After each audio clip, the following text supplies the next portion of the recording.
The Fifth Kind.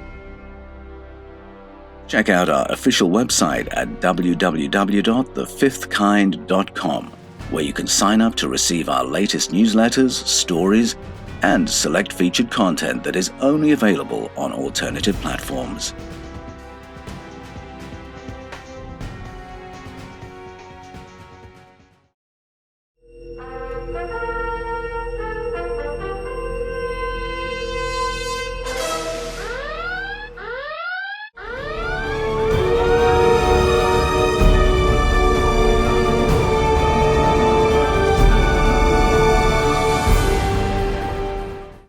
I've come to believe that there's far less fiction in the world than we generally think. Sometimes what we feel we can't present as fact, we present as fiction. And sometimes in our storytelling, ancient stories resurface, stories from our collective unconscious, stories of traumas that our genetic memory has carried. And when a story resurfaces and is told and retold over millennia, I believe it's because it's speaking truth to us. My research for Escaping from Eden took me to the book of Genesis, to the ancient Sumerian narratives, to Africa and Mesoamerica, and as I read the stories of beginnings curated by our world ancestors, I kept recognizing the stories. And I'd be thinking, wait a minute, I know this story. I've read this in a novel. I've seen it in a movie. These ancient stories seem to keep resurfacing generation after generation. It's like seeing the flashback memories of a patient with amnesia, flashbacks of the traumas that brought us here. Think Logan's Run, 2001: A Space Odyssey, Tarzan, The Jungle Book, Planet of the Apes, Prometheus, Contact, Eyes Wide Shut, think The Matrix, Animal Farm, 1984, Hunger Games. They would all fit into that category. Look under the surface, listen to the message. There's a memory they're all carrying.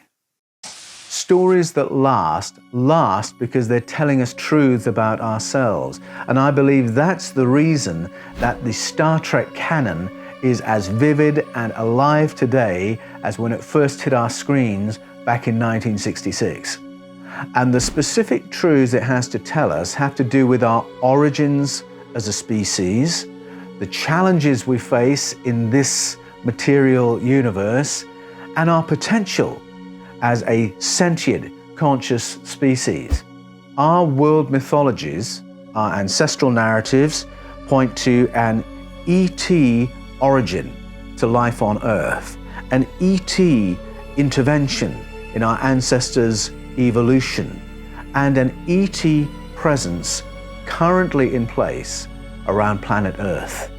They talk about a struggle with non-material forces, archonic energies, with which we have to contend if we are going to achieve a harmonious, happy life on planet Earth and in the cosmos. And these stories surface time and time again in the Star Trek canon. When Gene Roddenberry brought Star Trek to life in 1966, few could have guessed at its resonance and longevity. 10 television series, 3 movie franchises, 13 movies. Along with his creative team, Roddenberry created a world in which our ancestors could retell their stories.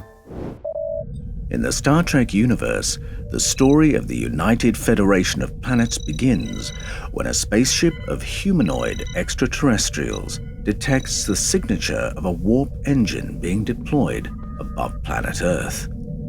The warp signature signals to the galaxy that the human race has just achieved the capacity for interstellar travel.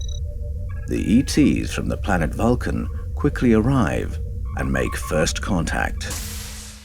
The story in Star Trek of the warp signature signaling to a neighboring ET species that there was something happening on planet Earth they should go and take a look at, that's really rooted in our own history. In reality, it was the technologies of the 1940s that were the prelude to the sudden spat of UFO appearances all around the world that followed the Second World War. Our experiments with time-space and the detonation of our first H-bombs would have sent signatures into the fabric of space around us. And it was following those experiments that our Navy and our Air Force had to begin dealing with the arrival of UFOs around planet Earth at a rate that previously was completely unknown to us. You might be aware of the 1950 movie The Day the Earth Stood Still. We might laugh at that movie when we watch it now, but it was a very resonant movie at the time, and it put forward the idea that the ET presence we were witnessing, the UFO phenomena, was about an ET presence concerned that we might be about to nuke ourselves to death, and they didn't want that to happen. I believe there's something to that, and the reason I say that is Chernobyl. On April the 26th, 1986, our planet suffered what was then the worst nuclear disaster in peacetime. It happened in the Ukraine at the Chernobyl power plant. Reactor 4 malfunctioned, overheated, and went into meltdown. What followed was a massive thermal blast. Yet it was not a nuclear explosion. 180 tons of enriched uranium were contained in the compromised reactor. If Reactor 4 had exploded, half of Europe would have been wiped off the map. Why did it not explode? Pravda, the Russian broadsheet newspaper, reported the presence over Chernobyl of a UFO. It was witnessed by hundreds of people. According to eyewitnesses, the craft hovered some 300 meters from the reactor for 6 hours around the time of the explosion. In the words of Pravda, it seems that aliens are worried about the planet's environment. I wonder, was this reported presence there to inhibit what might have been a far worse catastrophe? If so, that would make Chernobyl part of a much bigger story. If we turn to our world mythologies, many Native American narratives, such as of the Hopi, the Cherokee, the Mohicans, the Osage people, many tell of ET interventions in our ancestral past that were about protecting our survival and equipping us with the tools of civilization. So the idea of a benign ET presence, a friendly ET presence, here to watch over the human race and protect us, is ages old. The book of Genesis affirms that. But Genesis also contains a counterpart story, and it tells of human technology triggering the arrival of a malevolent ET presence. 2 writers for Star Trek created stories featuring stone-built structures which operated as stargates, portals or stable wormholes that could carry people from one part of the space-time universe to another in an instant. City on the Edge of Forever, written by Harlan Ellison, was released in 1967, and All Our Yesterdays, written by Jean Lisette Arrest, was released in 1969. The scientific theory of wormholes was first developed in the 1930s by Albert Einstein and Nathan Rosen. The logic for their existence flowed from Einstein's theory of general relativity. They called the theoretical phenomena Einstein-Rosen bridges. In March 2015, NASA launched its magnetospheric multiscale mission. Its purpose: to study portals or wormholes in our solar system. These wormholes are understood to be electromagnetic portals, allowing energy particles a shortcut between the Earth and the Sun. NASA has acknowledged that its study of such portals also extends to phenomena within the Earth's atmosphere. In Escaping from Eden, I argue that the concept of the portal or stargate is actually there in the book of Genesis, chapter 11, when it's properly understood. and especially when you read it alongside its source documents, which we find in the ancient Sumerian narratives.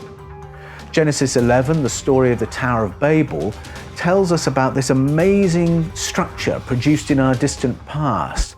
The people built it to secure the future of the humans living on planet Earth, and it was built, so says the text, to enable them to reach the heavens.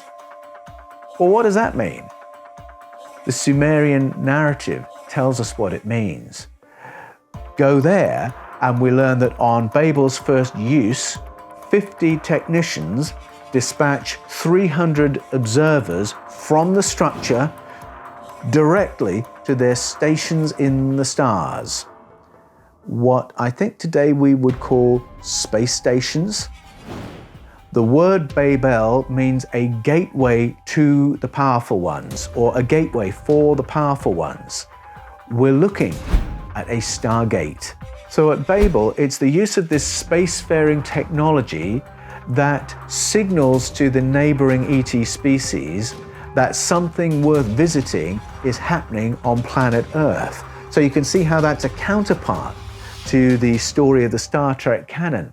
Unfortunately, unlike the Vulcans who turn up in Star Trek, the ETs who turn up at Babel are not friendly.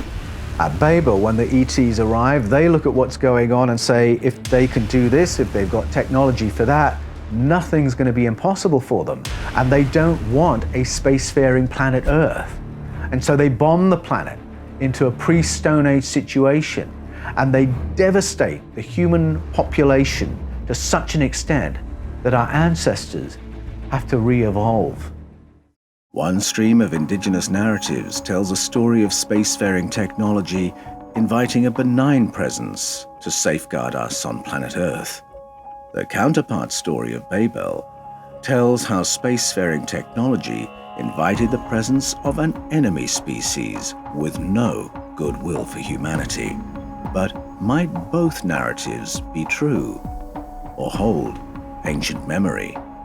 Is it possible that an uneasy truce, a compact, or committee arrangement may exist among a number of ET presences, each with different agendas for Earth and humanity?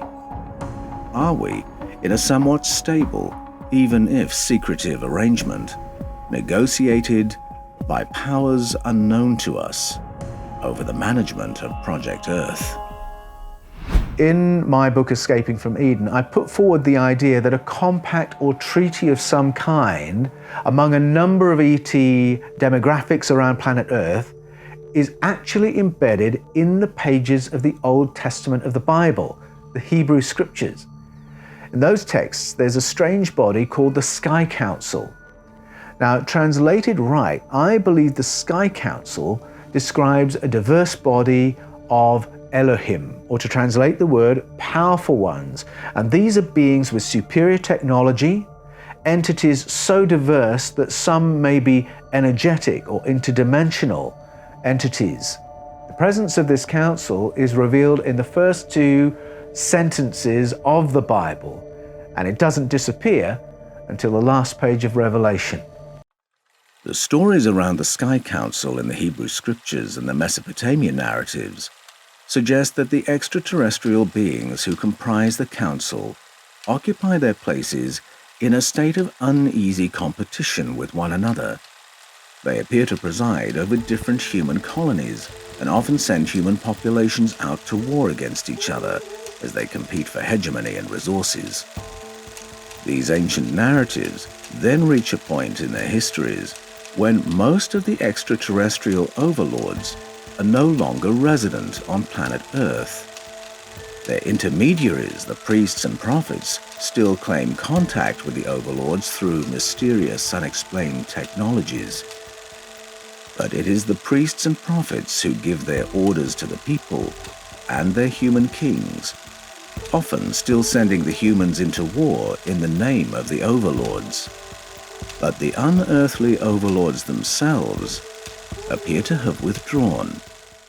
It's a really odd scenario, but from King Gilgamesh onwards in the Sumerian narratives, That is what you've got. And from King Saul in the Hebrew scriptures onwards, that's what you've got. And you can find the same scenario dramatized in the canon of Star Trek. If you watch the episode The Return of the Archons, written by Gene Roddenberry and Boris Sobelman, that's the scenario that's described. The powerful one is not there, the priesthood is in place, and they're the ones giving the instructions. It exactly parallels this strange and violent period in the narratives of our religious histories. Like a lot of Star Trek story, The Return of the Archons isn't disrespectful about the idea of an ultimate source or God in that sense, but is very critical of religious powers and priesthoods and organized religions. But in our ancient mythologies, there's another reason behind this fomenting of violence and warfare and conflict by the Sky Council, and it has to do with what we call archonic power. And many of us believe that this is something we're struggling with right now. In 1947, in the Nag Hammadi Desert, an archive of over 800 ancient religious manuscripts was discovered in a network of caves. Among the trove of ancient documents were texts which had been kept hidden from the world for nearly 2 millennia, the Gnostic Gospels. These documents were the special treasure of esoteric sects from the early period of Christianity. These texts spoke of a range of entities unfamiliar to 20th century Western culture. Accounts of abductions and close encounters, descriptions of extra-terrestrial beings and interstellar travel. They also spoke about entities called Archons. Archons were understood by the Gnostics as non-material beings who could influence human thinking and manipulate people into often darker, more negative behaviors. The Day of the Dove was an episode in the original Star Trek series. Written by Jerome Bixby, it aired for the first time in 1968. The crew of the Enterprise has been drawn into a conflict with another species, the Klingons. However, it soon emerges that something other than the humans and the Klingons has had an interest in fomenting this war.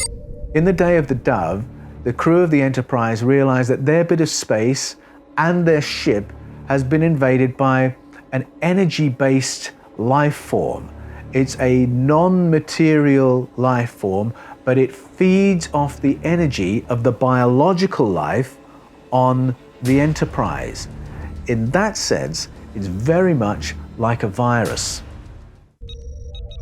As the episode unfolds, it becomes clear that the energy being is a kind of parasite, feeding off the lower vibrational energies of the Klingons and the humans. Emotions of hatred, anxiety, anger, sorrow, despair, and aggression all serve to strengthen the entity's energy and increase its influence over people. In turn, the energy being seeks to heighten every negative emotion among the humans and the Klingons so that it can carry on feeding off them. All the while, the entity remains hidden, keeping the people in the dark as to what it's doing. A solution is finally found when the Enterprise's science officer, Mr. Spock, recognizes what the parasite is doing. Once they have understood how they're being manipulated, the humans and the Klingons then defeat the energy being by refusing to go to war.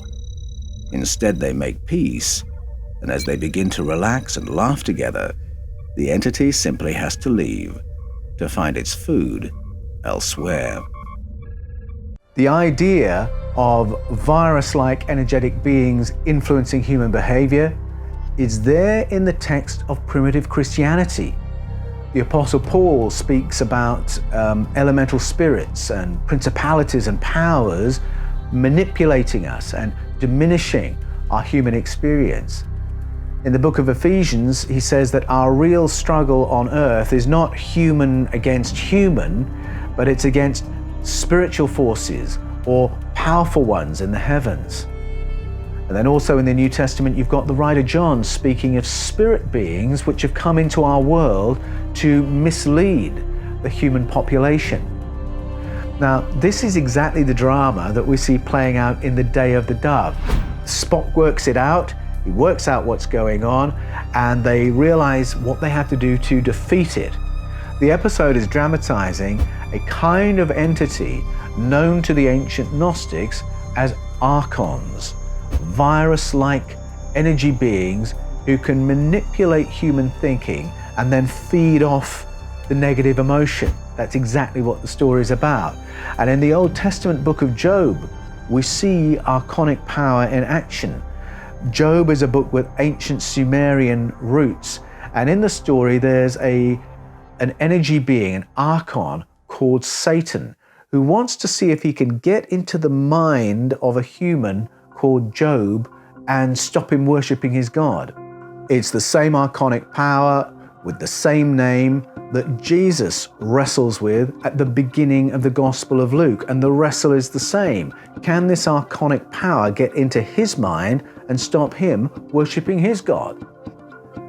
In the book of 1 Kings, something very similar happens. You have the leader of the Sky Council wanting to foment a war between two human demographics, and this is a big part of what the Sky Council does.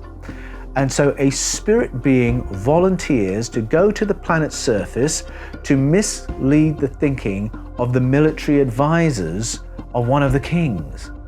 Now that's what we call archonic power. Energetic entities that can influence human thinking and manipulate human behavior in order to foment conflict and feed off it.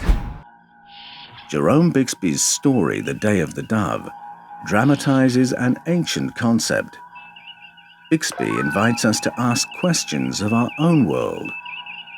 Who or what do we advantage when we go to war against one another?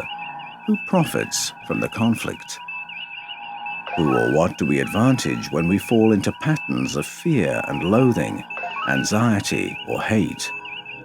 The idea that we may be under the influence of a virus-like life form is wonderfully dramatized in Star Trek's Day of the Dove. Our world mythologies reveal it as a story as old as humanity and perpetually relevant. Is very current. In the 21st century, people asking questions that relate to this story about archonic influences. Why are the algorithms of our social media making us angrier, more depressed, more hateful, more spiteful, more polarized? Why are our politics around the world resulting in countries whose populations are more polarized than ever before? Why are we seeing such an alarming resurgence of militant xenophobia around the world? Are we being told the real reasons behind our engagement in various wars? Are our governments deliberately fomenting fears and insecurities? And are our struggles purely human against human, or is there another archonic layer to the story? If planet Earth is surrounded by a community of ET entities, and has been for aeons, why is their presence kept secret? And why would the advent of nuclear and spacefaring technology have brought the ET presence closer to the public eye? Is the Sky Council referenced in our ancient mythologies still present but operating with a policy of low profile? The Star Trek universe, or part of it at least, is governed by a Sky Council. They call it the United Federation of Planets. And it's a collaboration of human-like ET civilizations learning to seek each other out, occupy the universe together, and learn from each other's distinctives. Now, the Federation's engagement with other planets is governed by what's called the Prime Directive.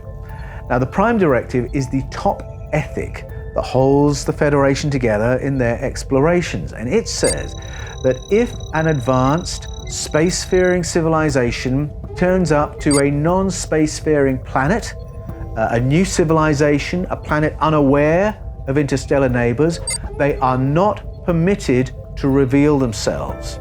They're not permitted to announce their presence or interfere in that planet's development.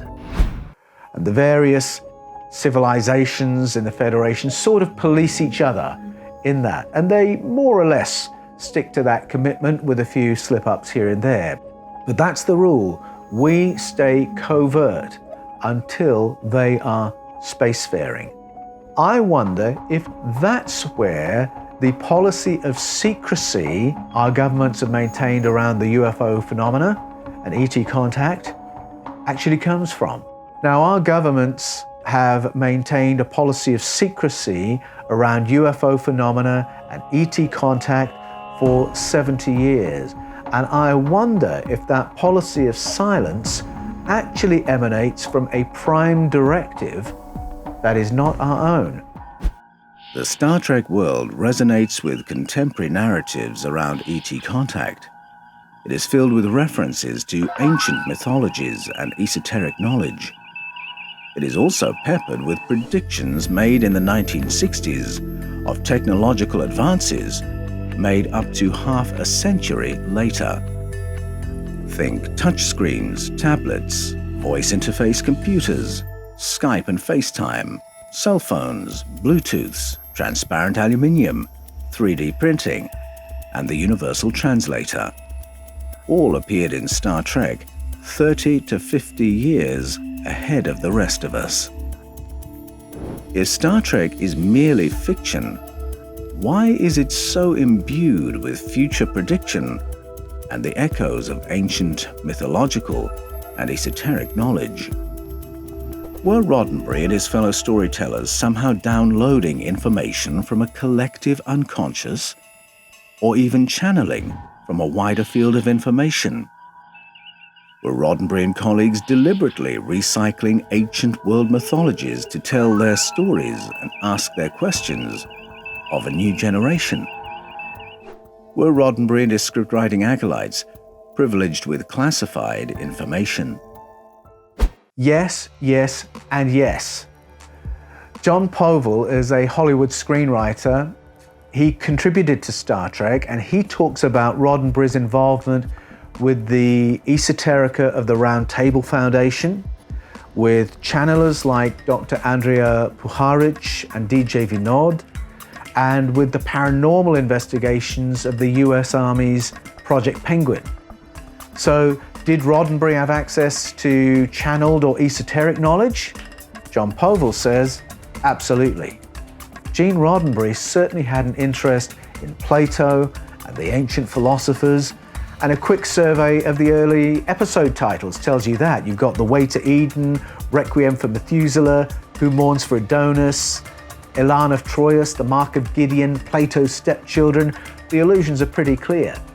Gene Roddenberry had a close connection with the writer and creator of The Outer Limits, Leslie Stevens Jr. Now, Stevens' dad was a close colleague of Rico Botta. Botta and Stevens were both made rear admirals for their involvement in covert aerospace projects in the 40s and 50s.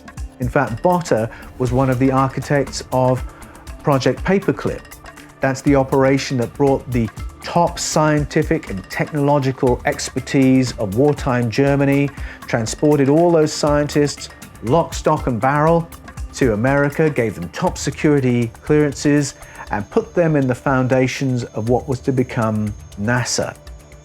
So what all that means is Gene Roddenberry and his friend Leslie Stevens were 1 degree removed from a lot of classified projects. So, privileged information for Gene? I would think so.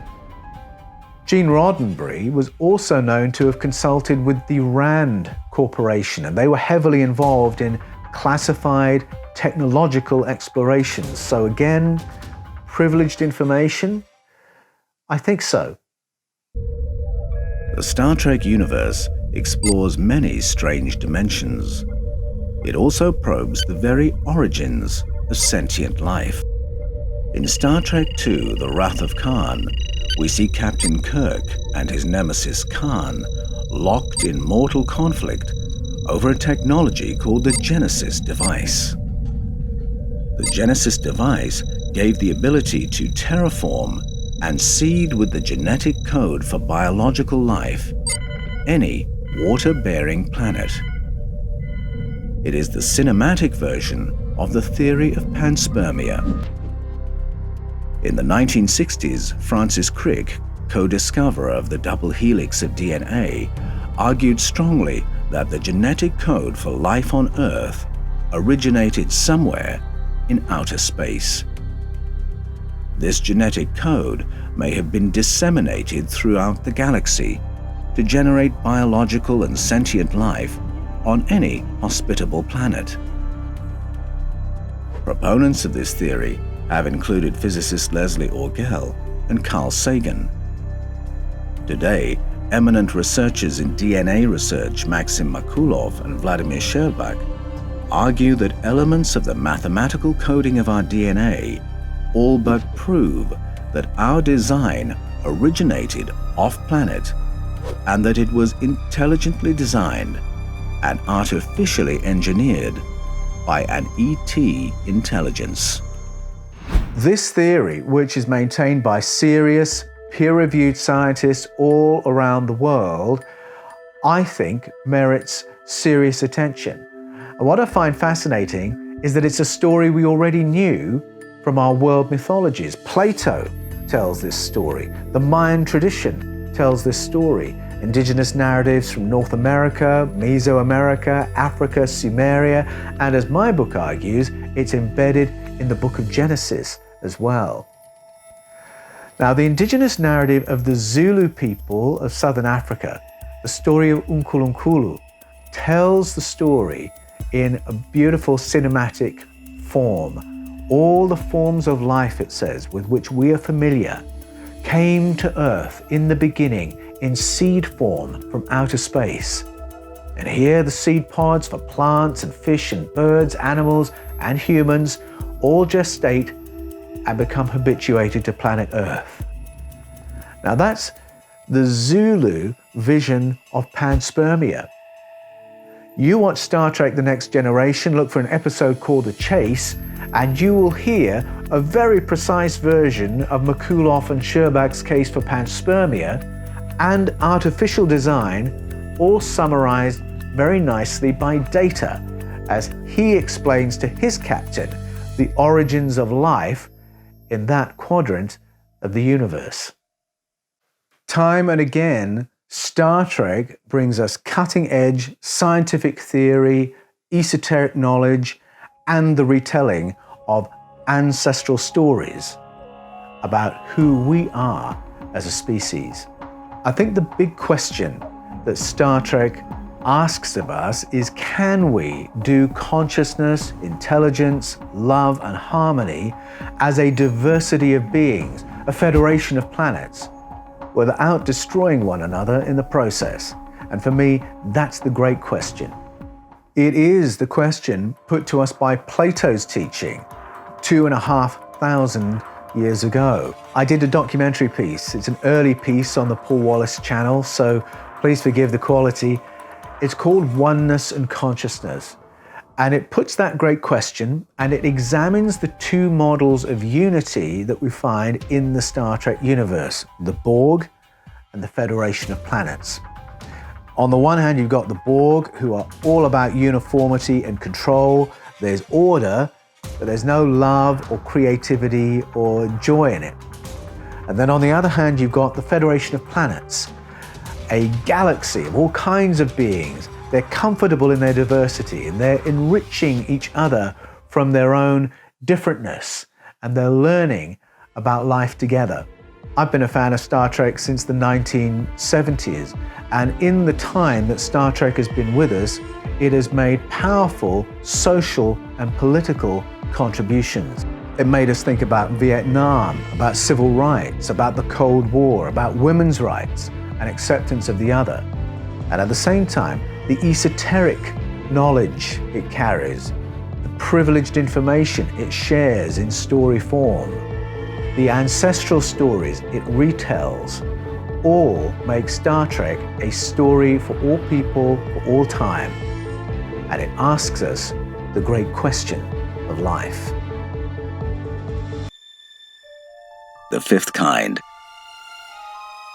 Check out our official website at www.thefifthkind.com, where you can sign up to receive our latest newsletters, stories, and select featured content that is only available on alternative platforms.